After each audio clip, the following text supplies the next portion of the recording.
اور جنات یوں پاؤں ہلا دیں، سونے نہیں دیں گے، سونے نہیں دیں گے، سونے نہیں دیں گے۔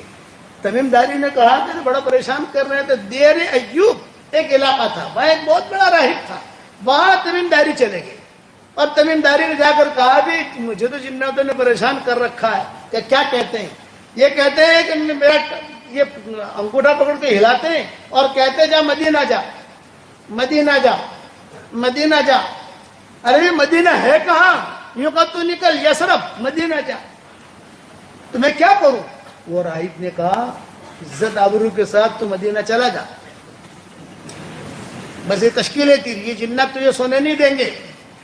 کہ جنات آپ کی تشکیل کرے نا 3 چلے کی، تو منع مت کرنا، نکل جائیو۔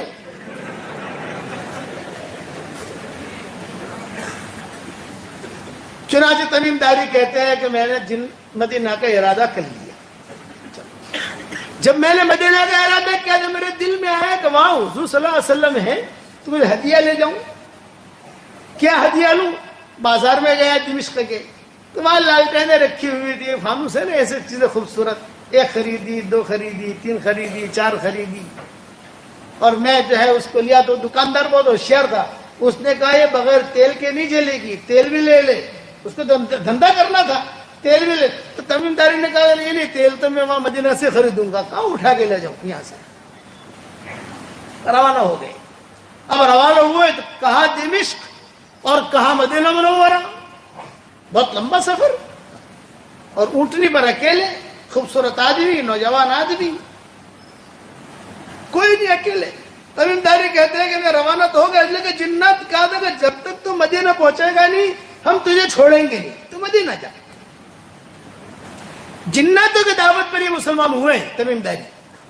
اب میں راستے میں بھوک بھی لگتی ہے تو جنات نصرت والی جماعت بن کر آتے تھے۔ نصرت والی جماعت ہوتی ہے نا، کیلے بھی لاوے، کھجور بھی لاوے، بھئی ہمارا آدمی، یہاں تک مدینہ منورہ پہنچا۔ اب مدینہ منورہ پہنچا، تھکا ہارا، ناخن بھی لمبے ہو گئے، بال بھی لمبے ہو گئے، بہت ہی کمزوری۔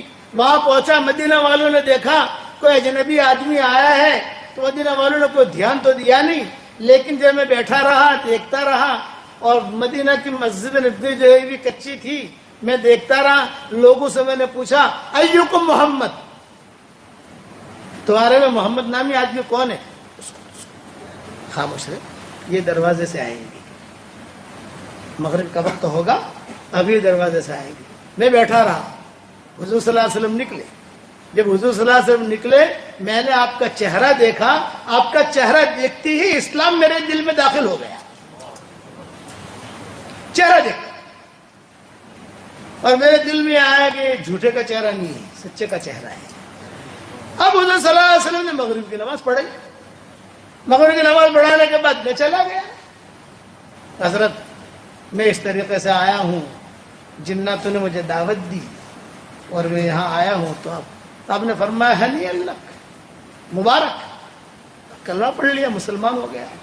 اب وہ ہدیہ لے گیا تھا، فانوس وغیرہ، میرے دل میں یہ آیا کہ چلو میں تھکا ہوا ہوں، کل تھوڑا ٹھیک ٹھاک کر کے دوں گا۔ تو میں نے عشاء کی نماز پڑھی اندھیرے میں، فجر کی نماز پڑھی ان کے ساتھ جیسے وہ پڑھتے تھے پڑھی، میں تو نو مسلم تھا، اندھیرے میں۔ تو میرے دل میں یہ بات آئی کہ یہ فانوس وغیرہ حضور کو ہدیہ دوں، اس سے اچھا مسجد کو ہدیہ دے دوں۔ عصر کی نماز کے بعد میں چلا گیا باہر اور میں نے تیل خریدا، اس میں تیل ڈالا اور بغیر کسی سے پوچھا نہیں، کسی سے مشورہ نہیں کیا، کسی کو کچھ نہیں، اور ایک فانوس یہاں لگا دیا، ایک یہاں لگا دیا، ایک صحابہ دیکھ رہے تھے، کسی نے مجھے منع بھی نہیں کیا۔ اور حضور صلی اللہ علیہ وسلم جو ہے مغرب کی نماز پڑھانے کے لیے نکلے تو حضور صلی اللہ علیہ وسلم نے دیکھا کہ اوہو ہماری مسجد میں چراغا، ہماری مسجد میں ایسا تو کبھی ہوا نہیں، پہلی مرتبہ، بھئی یہ کس نے کیا سب؟ تو ایک صحابی نے کان میں کہا کہ وہ کل جنات والا آیا تھا نا، اس نے کیا۔ میں دور بیٹھا ہوا تو تمیم داری کہتے ہیں، میں تو دور تھا، لیکن میں سمجھ گیا کہ میرے بارے میں۔ اب مجھے گھبراہٹ یہ ہوئی کہ میں نے مشورہ بھی نہیں۔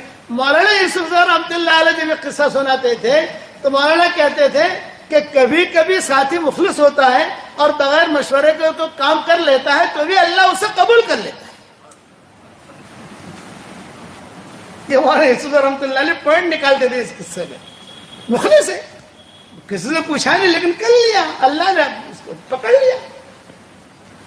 اب مغرب کی نماز ہو گئی. مغرب کی نماز ہونے کے بعد آپ نے وہیں بیٹھے بیٹھے مصلی پر این التمیم, او تیری میرا نام جو آیا بھرے مجمع میں گھبرایا کہ آج تو پٹائی ہوگی یا مدینہ سے نکلنا پڑے گا. اور این التمیم, اللہ تعالیٰ لڑکے دے نا تو جریر بھی نام رکھنا اور تمیم بھی نام رکھنا, یہ برکتی نام ہے. سمجھ گئے آپ؟ ارے ہاں تو بولو یار, ہم تو لڑکے پیدا ہوتے ہی نہیں ہوتے.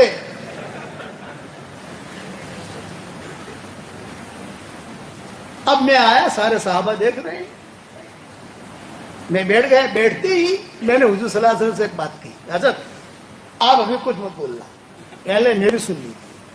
یہ میں نے کیا ہے, آپ مسجد کے متولی ہیں, میں نے آپ سے پوچھا نہیں, حالانکہ پوچھنا چاہیے. کچھ بھی میں نے بس پوچھا نہیں, بغیر پوچھے بغیر مشورے کے کام میں نے کر لیا.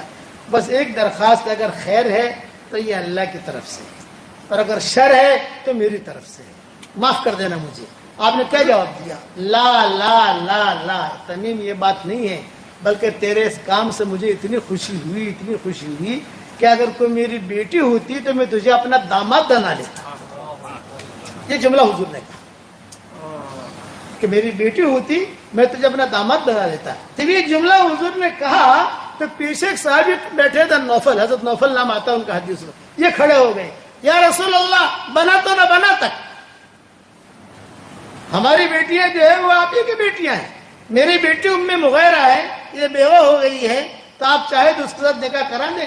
آپ نے فرمایا بہت اچھا.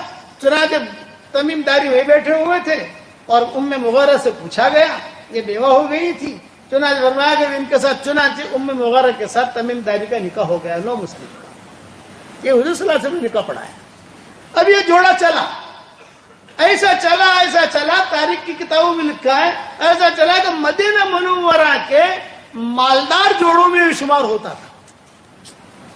اور حضرت عمر کے خاص لوگوں میں شب قدر جب ہوتی نا, شب قدر 27 شب نہیں, شب قدر یعنی آخری عشرہ جب شروع ہوتا تو حضرت عمر رضی اللہ تعالیٰ عنہ کہتے, بھئی دیکھو بھئی وہ تمیم داری نے وہ جوڑا پہنے. ایک جوڑا تھا ان کے پاس جو صرف شب قدر میں پہنتے تھے, ایک جوڑا تھا صرف, پورا سال وہ جوڑا پیٹے میں رہتا تھا. صرف وہ شب قدر جب ہوتی تو جب آخری عشرہ شروع ہوتا تو حضرت عمر جو ہے کہتے بھی دیکھو وہ جوڑا پہن رہا. کہتے تو تمیم داری نے کہہ دیا تھا اپنی بیوی سے, ام مغیرہ سے, کہ دیکھو اب یہ آخری عشرہ شروع ہو رہا ہے, وہ جوڑا نکال کے رکھو, جب ہوگی شب قدر میں پہنوں گا. چنانچہ وہ صحابہ ان کو دیکھتے رہتے تھے کہ آج حضرت عمر کہتے تھے کہ دیکھو بھی وہ جوڑا پہن کر آئے کہ نہیں. جس دن وہ جوڑا پہن کر آتے یہ سمجھا جاتا ہے کہ آج شب قدر ہے. پھر بعض صحابہ پوچھتے کہ بھی آپ کو پتہ کیسے چلتا ہے؟ بولے مجھے پتہ ایسے چلتا ہے کہ سارے فرشتوں کی خوشبو الگ ہے, جبریل کی خوشبو الگ ہے. جبریل کی خوشبو سنتا ہوں پتہ چل جاتا ہے کہ چونکہ جنات کے صدر کا معاملہ بھی ہوا تھا نا, مدینہ منورہ میں آگ لگی تو حضرت عمر نے کہا ہو جاؤ تمیم آگ بجھاؤ. ارے میں کہا, حضرت عمر نے کہا کہ درہ ماروں گا, آگ بجھاؤ. چنانچہ وہ یوں کرتے کرتے آگ کو دھکا دیتے دیتے دیتے دیتے پہاڑ پر گئے, اور پہاڑ کے اندر آگ کو داخل کیا. اب بھی وہ پہاڑ موجود ہے اور اس کا کالا نشان بھی اب تک موجود ہے. ابھی تک حکومت نے اس کو توڑا نہیں ہے, اب توڑنے کی تیاری میں ہے. بولو, ابھی توڑا نہیں ہے لیکن توڑنے کی تیاری میں ہے.